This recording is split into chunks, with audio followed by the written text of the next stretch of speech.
All right, guys, what's going on? Welcome back to Chris's Sports Corner. Real quick, man. Hope everybody's having a great Friday. It's Friday. And I'm back, y'all. And I'm back, y'all. All right, man. Yeah, that's right. So I'm officially in the new crib. I still don't got internet, but my internet will be up and installed on Sunday. So y'all know I'll be able to get more videos out. We'll get back to the live stream. Won't be able to do it tonight because you wouldn't see nothing anyway. It'd just be all pixelated. These videos take about an hour to even get uploaded. That's how bad it is here, man. But something came up, and I was like, I've been thinking this, but I didn't want to say it, so I'm just gonna say it now. Is it a bad idea for Russell Westbrook to maybe come off the bench? Before I say this is no knock on Russell Westbrook. Because I know people are like, oh, you think he sucks, so put him on the bench. No. That's not what I'm saying. What I'm saying is allow Russ to be Russ. Allow LeBron James and AD to do their thing, and then you let Russ come in with that second unit. Man, that's fire right there. I think now you got constant. Now Russ ain't trying to figure out what to do with him and LeBron. You got 2 point guard. Use them the right way. I understand. It'll be. To these players, I understand. First of all, let me say this. To become a professional athlete, you have to have an ego. Because you got to believe every day you're better than somebody. You're the best at what you do, and I get it. So it's looked upon as coming off the bench is like you're not good enough to start. But and it's just me, this is Chris and wishful thinking. But if it was me, I'll be thinking along the lines of maybe that's what's best for the team. Not necessarily that you're not good enough to start, but maybe if you allow Russ and come in and play with LeBron on when LeBron's not playing, he come off the bench. Now you got a solidified threat coming off that bench. Now, I know this probably won't happen, and I know people are taking, I think it was a former Bulls head coach, somebody, I don't know this guy's name, who said this as well, and whatever. I think he was trying to throw shade or something, so we're going to discard, if he wasn't throwing shade, in my bad, but it sounded like he was throwing shade, so we're going to discard that. But this is a real, you allow LeBron and AD to do their thing, but now you allow Russ to come in with the second unit and put that same level of pressure on a defense, on the opposing team's defense and get him up and down the court. And then think about this. In that second unit, you're gonna have, and we're talking about when everybody is up and back. That second unit, you're gonna have a Kendrick Nunn, a THT, a Monk, Monk maybe on that court. Now you got young guys who can really get out there and rip and run with Russ. Now you're talking about something here. Now that's pretty good. Now the defense, I don't know what to say about this defense.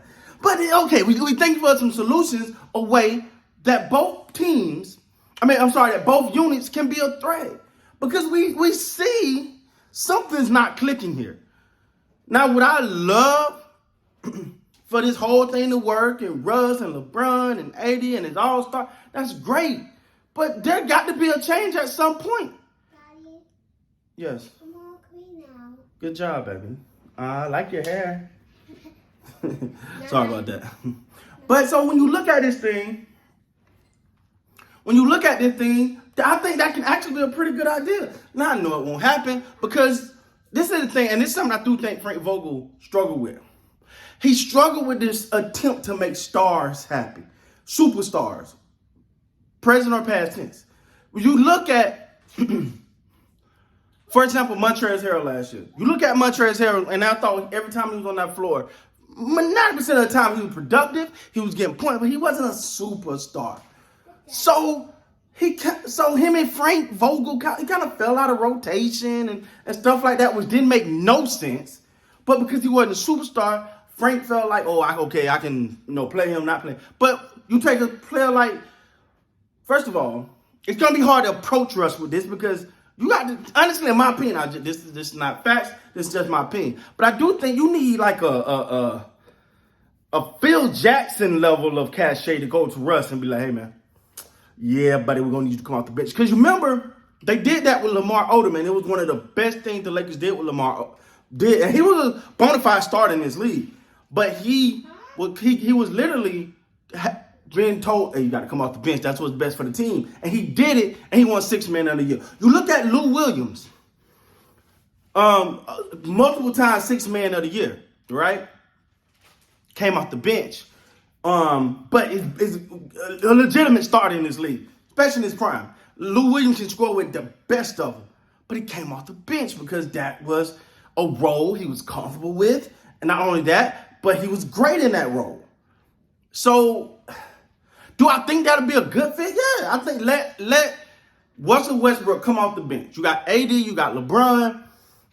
However else you feel that start, you go. Then you let Russ come in, get some of them younger guys that gonna rip and run with him a little bit.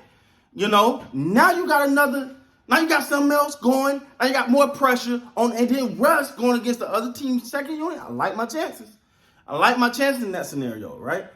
So I don't think this will happen, but I like the idea. I like the idea because let's be honest. We need to just call it ace and a spade. This don't look good right now. The Lakers don't look good at all. Now, they play tonight.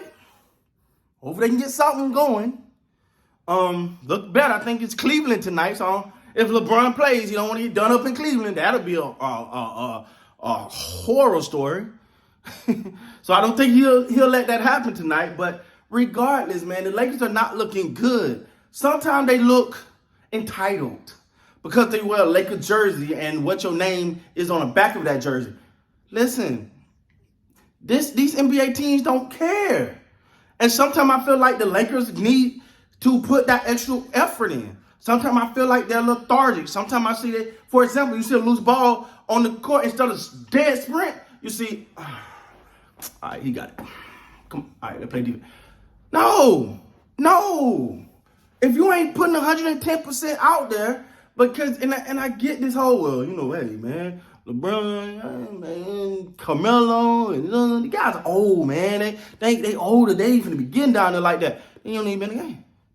That's simple. If you ain't out there to give 110% because you feel as though you're entitled to a point that you don't have to give 110%, then you can give 120 from the bench, as far as I'm concerned. It's going to be with effort. The Lakers going to have to snap in. Maybe bringing Russ off the bench. Russ off the bench can help that. I don't know, guys. I'm throwing a pound in the sky trying to get these Lakers to do something because it ain't looking good right now, man. With that being said, guys, please like, come subscribe to the channel. Until next time, man, you guys be great.